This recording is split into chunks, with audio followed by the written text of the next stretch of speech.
안녕하세요 여러분, 제 이름은 제시입니다. 이 채널은 조선 영화 리뷰입니다. 만나서 반갑습니다. Today's film is 문 훈아의 나의 모습, known in English as Myself in the Distant Future, or My Look in the Distant Future. Written by Yi Eun-jung and directed by Tung In-hak, this movie was released in 1997 in North Korea, making it the most recent film we've reviewed thus far, and the first film that we've reviewed in the Kim Jong-il era. The movie starts out with a view of a snowy Pyongyang in December as people are getting ready to celebrate the coming year. We are taken to a train station where a group of people are seeing off our protagonist, Sinjun, as he departs for a small farm deep in the barren mountainside of northern North Korea.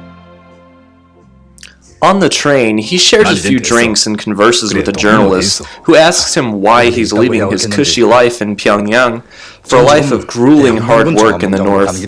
He goes on to explain that he's a miserable man, and tells a story about how he was rejected by the love of his life, and we're taken to a flashback.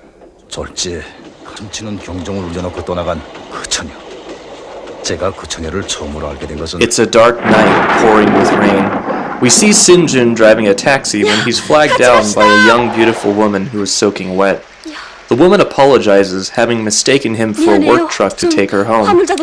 She tells him to continue on, worrying that she'll soil his car, but he insists that he will gladly give her a ride home. She politely rejects his offer and climbs aboard a truck that happens by.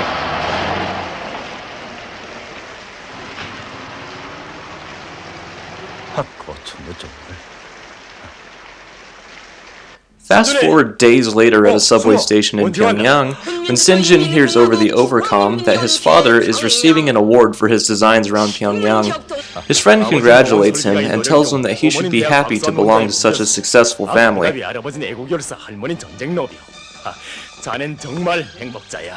Later that night at his home, Sinjun finds himself being scolded by his parents and grandmother for his perceived lack of ambition, having dropped out of school to become a driver. His father tells him that whatever he does, he must do with ambition and sincerity, especially during the arduous march. Tired of being harassed on all fronts, he retreats to his room where he's seen playing a fucking video game actually. Holy shit! Is that motherfucking Tetris? That's amazing! He eventually ventures outside with his friend Sung-ho where they attend a mass dance in the town square. Sinjun spots the woman from the night before in the crowd and points her out to Sung-ho. He approaches her and asks her to dance. She hastily rejects his offer and walks away. Sinjun, in a completely non-predatory fashion, follows her, even following her on a trolley to her house before he's finally stopped by a policewoman who asks him what business he has following her. The policewoman explains the girl's name is Soo-young and that she's the leader of a shock brigade of plasterers.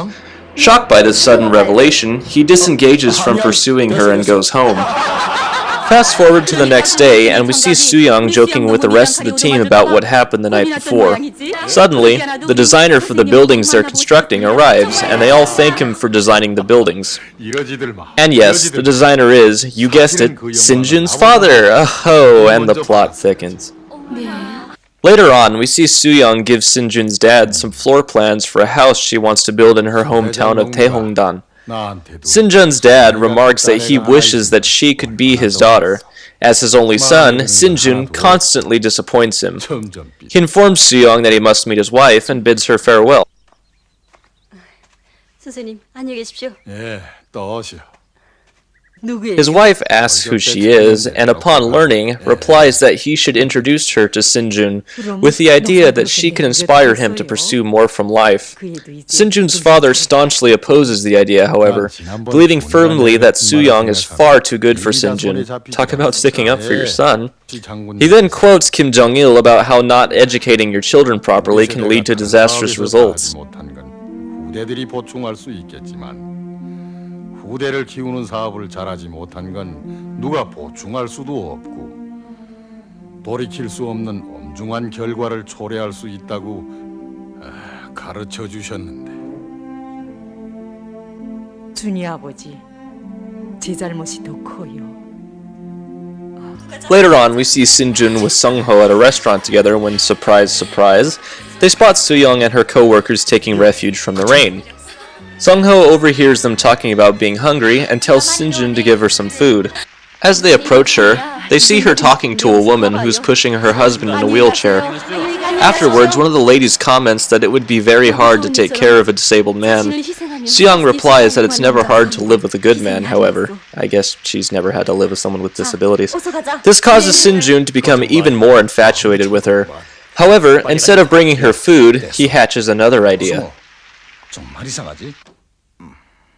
Later on, Sinjun's mother comes home to find her son lying mopey on the couch and asks what's wrong. Sinjun explains that he likes the girl, but she works for a shock brigade.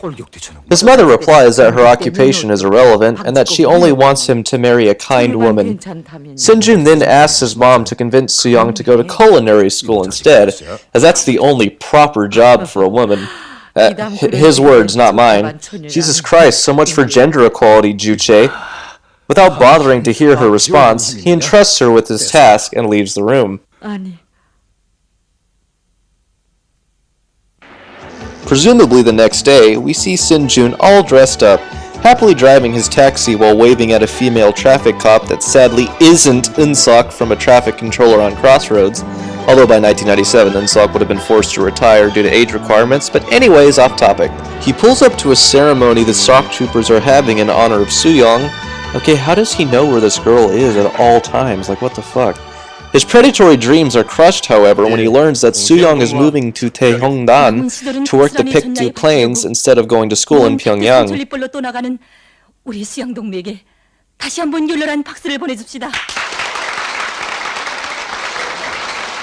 Back at home, he discusses with his father over what they are going to do for the impending holidays. His father tells him to go to Taehongdan to visit his grandfather's grave. While his father insists he do this so he can learn to appreciate how easy his life is now because of the sacrifices of those in the revolutionary days, Sinjun is exclamatory because it means he can be with Soo-young again. He boards a train and arrives the next day. He's greeted at the village by a man whom he will stay with as arranged by his mother.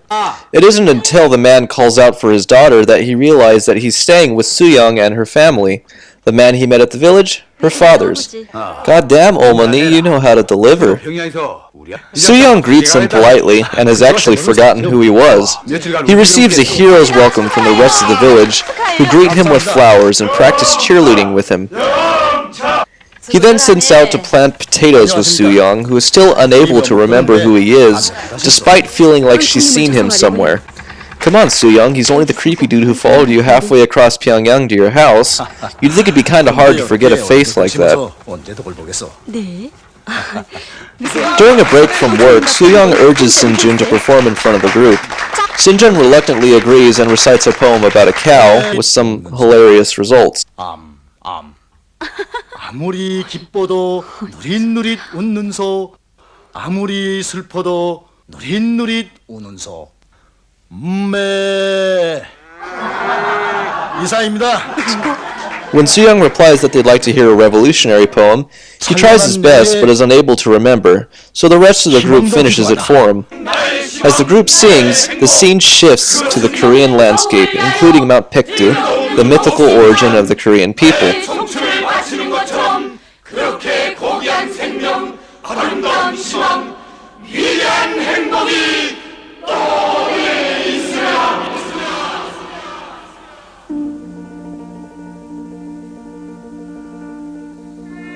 That evening, Soo-young ventures to leave flowers on the grave of Sinjun's grandfather, Jung Hee-sung. Sinjun arrives sometime later and pays his respects. He pours his grandfather some soju and debates over whether or not to tell Soo-young that he is his grandson. 동물 데리고 와서 한번 자랑해. 이제 다 알게 될 텐데 뭐. Over the next couple of weeks, Sinjun's reputation with the village grows ever more favorable, with the village chief praising his actions following an incident where their combine ran out of fuel. He instructs Soo-young to write a favorable report of Sinjun to his organization. Soo-young happily obliges and seems to begin to grow fonder of him as well. 우리는 신준 동무의 모습에서 내 나라 내 조국의 부강본용을 위해 바치는 성실한 마음을 배웠으며 이처럼 훌륭한 청년을 키워낸 그곳 천년동맹위원회에 인사를 벌이는 동시에 여기를 떠나가는 신준 동무를 높이 평가해 주기 바랍니다. As his last day finally comes, Soo-young finds him sitting by a river. He reminds her of their 2 previous meetings and confesses his love for her, and tells her that he's going to take her back to Pyongyang. When she tells him she doesn't want to go back, he proceeds to badmouth the village and says he doesn't want to live here, claiming that the only reason he came to Taehongdan was to be with her, rather than to help the farm. Soo-young is very offended as she finally sees his true colors. She berates him for insulting her home, and tells him that she will never see him again and storms off. 동무 같은 사람한텐 안 따라가요.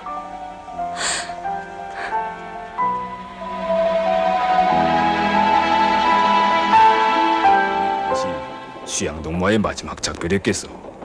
It's here we're briefly taken back to the present, with Sinjun talking with the reporter. The man asks Sinjun if he ever met Soo-young again. He replies yes, and we're put right back into another flashback. 만날 수가 없었습니다. 어느덧 그들이 돌아갈 때가 됐는데 Sometime later, Soo-young has returned to Pyongyang for a trip. Sung-ho insisted that Sinjun invite her to his house to meet his family, claiming that if she'd only see who Sinjun's family is, she would change her mind about him. Sinjun reluctantly agrees and goes out to meet Soo-young. He sees her eating with a group of friends from the village. Sinjun, still popular with the locals from her town, invites all of them to his house for dinner. They, along with Soo-young, oblige and go. 어서들 들어. Upon arriving, his guests are all enthralled by the apartment. His father's various medals on display earn Sinjun praise from everyone. That is, everyone minus Soo-young, who is only reminded of what Sinjun's father said of him those years ago. 마음에 드는 건 하나도 없고 점점 삐뚤어만 나가니 내 이 절반 머리도 그 녀석 때문에 휘어졌어. Eventually, Sung-ho arrives with apparently enough food to feed everybody during a famine, and they all eat and have a good time while Sinjun plays piano.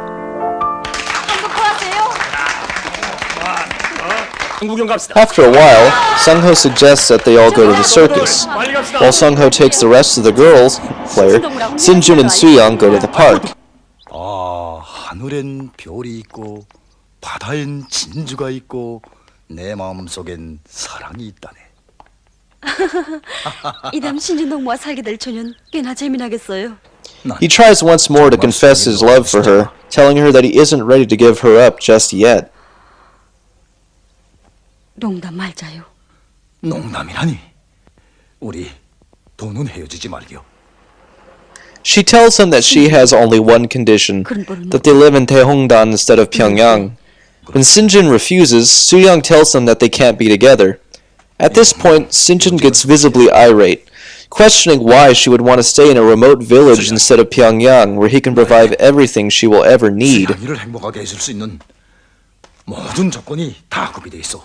She in turn lectures him about not taking material things for granted, and that people should take pride in their work for the sake of the nation and the people, rather than to boast about living in nicer conditions than others.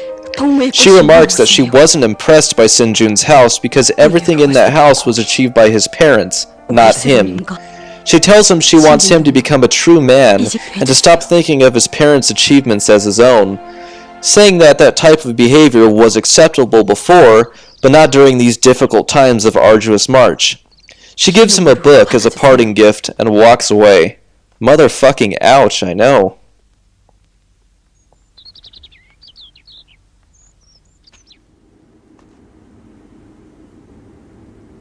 That night, Soo-young's words repeat in his head as he struggles to cope with his life's decisions. He reads the book she gave him and thinks back to when he was a boy. The book tells that every child is born the apple of their parents' eye, and that they expect them to do great things. They give everything to nurture that dream and to give you a happy life, so that in turn, you should not take these gifts for granted. Rather, you should strive to do better than what your parents did in their lifetime and pursue more from life, while in the meantime, hopefully leaving the world in a better place than you found it.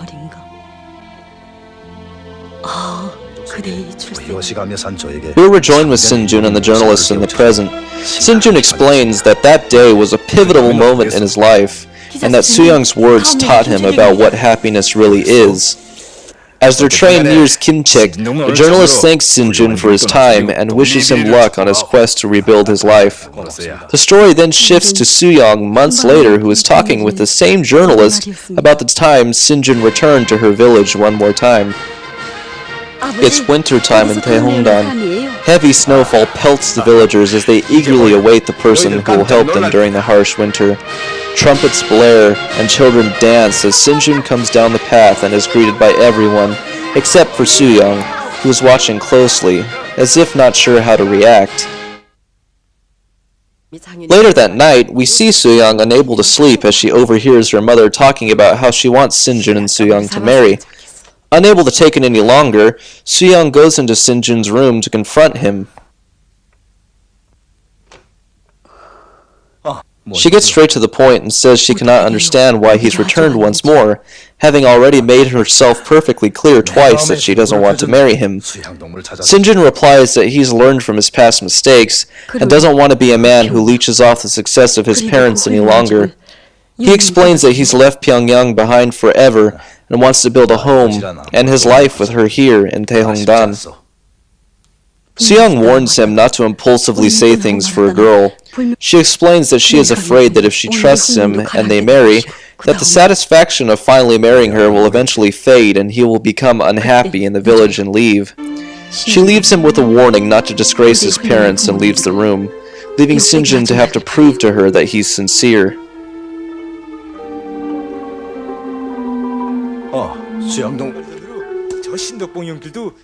In an effort to prove to Soo-young he's changed, he continues to work on an alternative fuel that was started by Soo-young in an effort to keep their farming machines working. Much to the admiration of the town, and especially Soo-young's mother, who further insists to Soo-young that she should marry him. The next morning, however, one of the villagers, In-ho, comes running into town with the revelation that Sinjun had gone back to Pyongyang. This crushes the villagers, and especially Soo-young, whom was just starting to believe in him.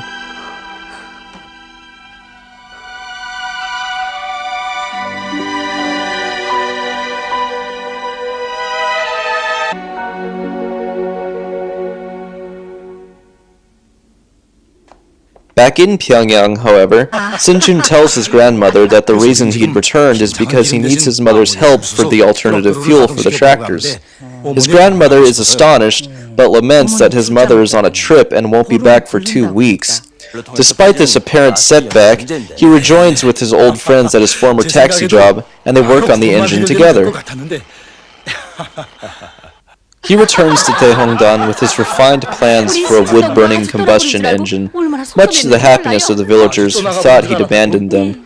He attempts to take the tractor up the hill one more time, but unfortunately fails and instead crashes, injuring Sinjun in the process.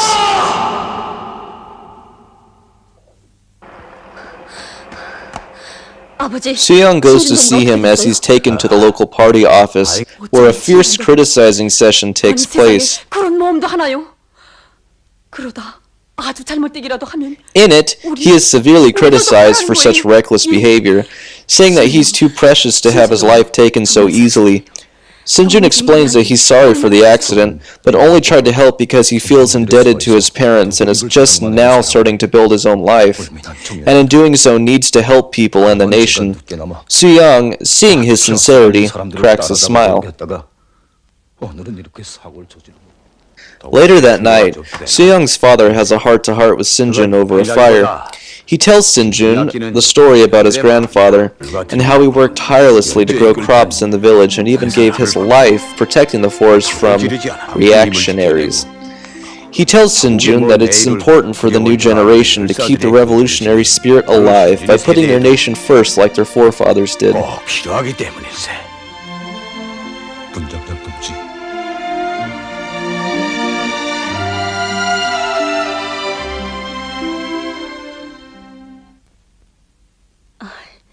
We're taken back to the present, again, with Soo-young talking to the reporter. She tells him that his actions after returning had caused her to reassess her feelings towards Sinjun, and that one day his mother came to the farm unexpectedly to see her, giving Soo-young a blueprint for the substitute fuel that she and Sinjun had been working on. Soo-young replies that she was surprised to see that Sinjun came back to the village after leaving again, noticing his newfound dedication. His mother replies that it came from the day before New Year's, and lo and behold, we get another flashback while already being in a flashback. 난 이번 설명절 경축 단막. While away in Pyongyang, Sinjun volunteered to play his own grandfather in a play. He appears in the play wearing all of his grandfather's medals over plain clothing, because that's totally what people who earn medals do, of course. He plays the noble grandfather who scolds his grandson about not doing enough for the country. The grandson laments and begs for forgiveness while crying on his knees, and the play ends to an uproar of applause. Woohoo! While at home taking his grandfather's costume off, his grandmother tells him that people have two faces. One is the one given by your parents, the other is the one you give yourself. That a hero's face is not one given by your parents. You must earn it yourself. We are taken back to Soo-young and the mother's conversation, where she explains that after that day, Sinjun's laziness ended.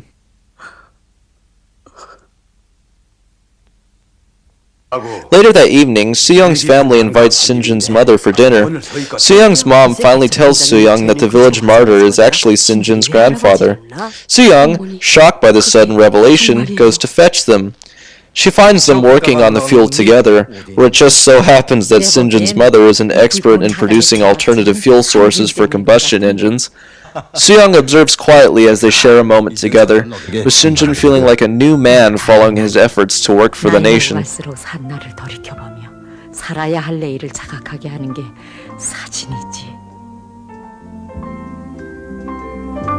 The next morning, as his mother departs, they share some final words together. Sinjun reiterates his commitment to the people and watches his mother leave. All the while, Soo-young watches from a distance. Is it just me, or is she becoming the stalker now?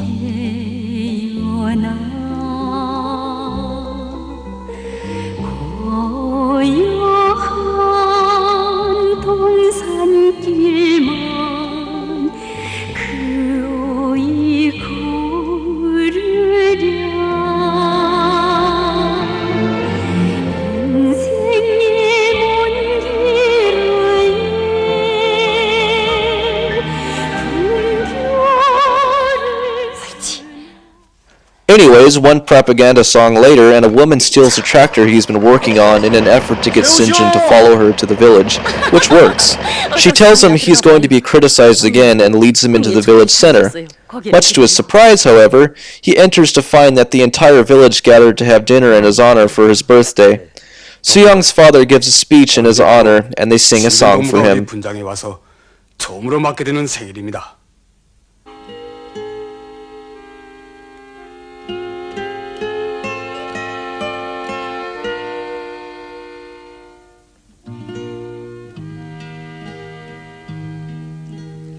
어린 시절 우리 함께 자라며 종이 들어 동무인가 서로 저와이라며 그 마음을 알게 된 둘도 없는 내 동무. As they sing for him, Sinjun can't help but fight back tears. For him, this is a victory, a signal that he'd finally redeemed himself to his family, his country, and to Soo-young. Forever left behind are his lazy, selfish ways, leaving open a door to a better life. 평양 연결됐습니다. The next day, Sinjin attempts to get the tractor over the hill one last time. As it stalls halfway up the hill, he struggles to make repairs, even sacrificing his coat and shoes into the fire as fuel to burn the wood. Miraculously, the tractor keeps going and makes it to the top, thanks to Soo-young clearing the road of ice, making it easier for him. He's approached by the rest of the village, whom from afar look like a lynch mob, and is congratulated for finally making the wood combustion engine work. Wood combustion engines, by the way, are a real thing. He's honored by the party and receives his first ever medal.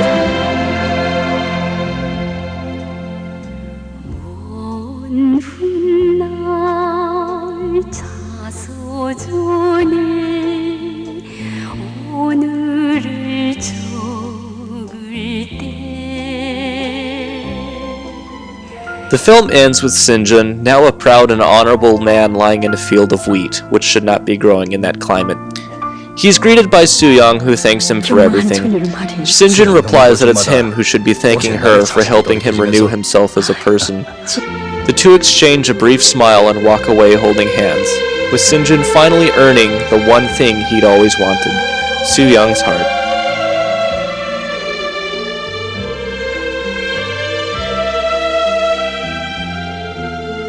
천만 꽃송이가 모여 현란한 대화원을 이루듯이 시대가...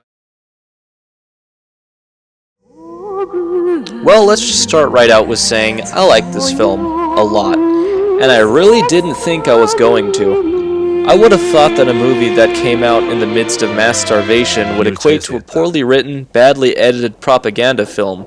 But this one actually has more human elements and raw emotion than any other movie I've reviewed so far.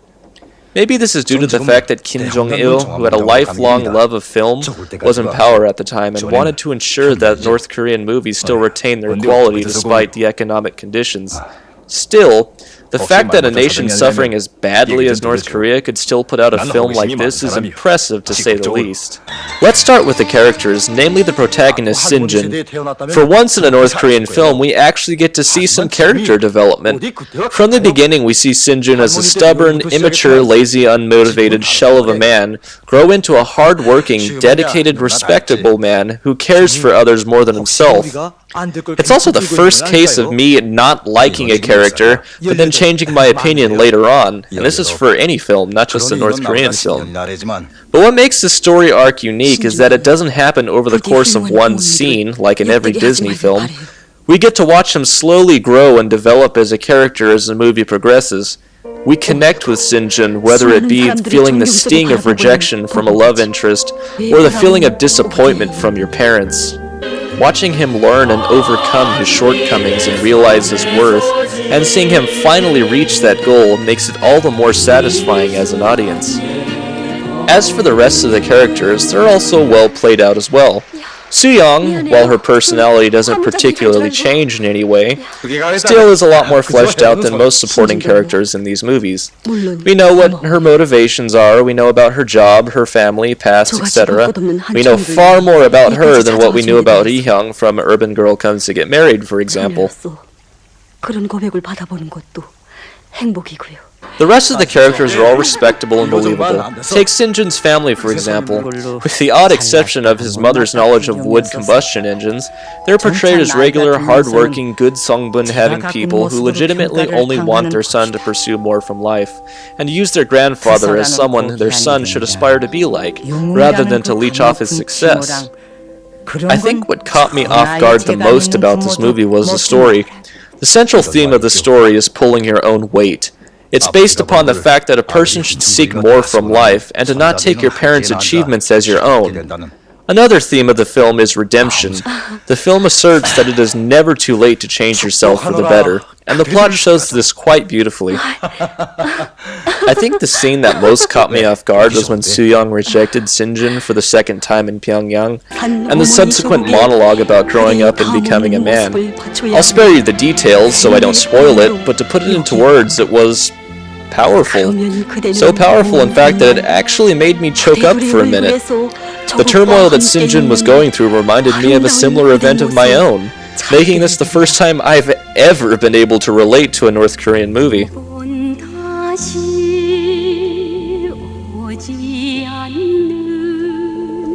There's also the love arc with Soo-young, which develops from a kind of creepy obsession into a thoughtful relationship which grows with Sinjin into something more meaningful. We see Soo-young as sort of a driver in Sinjin's mindset to do better with his own life after she rejects him, as sort of an ultimate goal that he can only achieve once he proves that he's worth something. As a plot device, it works, and while there isn't any actual romance, by which I mean skinship, between the two, which you can thank North Korean censorship laws for, there is a connection between the two, and they do exhibit a lot of chemistry together. So while there are a lot of good elements to this movie, we mustn't forget that this is still a North Korean movie, the primary motive of which is to indoctrinate, not to entertain. There are, of course, speeches about the great general, who in this case is Kim Jong-il, and benevolent songs about the Workers' Party of Korea. What's really interesting is that they actually do acknowledge the fact that they are in the arduous march. However, this is done in the most North Korea way possible, by saying, "We are in the arduous march, so we should work harder," and proceed to show the country as a perfectly functioning paradise, with bountiful supplies of food at every table, smiling citizens, and socialist harmony. The only struggle in the entire movie is the tractor, a very minor inconvenience when viewed in the scope of what was actually going on in the country, especially in the countryside where half the movie takes place, where there were reports of entire villages starving to death. However, to this film's credit, we can already expect that to be the case due to the fact that it's North Korea. So, to conclude, this was a surprising change in what we've seen so far with North Korean films. This movie has excellent character development, combined with an overall theme of wanting to make the most of your life, which applies to anyone regardless of what economic theory you subscribe to. This makes an easy movie to recommend to someone looking for a North Korean movie with some actual substance. Though I mentioned before that Abroad Bellflower was my favorite North Korean film, I dare say it may just have been surpassed. This is a good movie, even by Western standards, so watch it. And even though I'm very late and I apologize, I wish you all a Happy New Year, and let's all have a good 2019. Thank you for watching, everyone. I'll see you next time.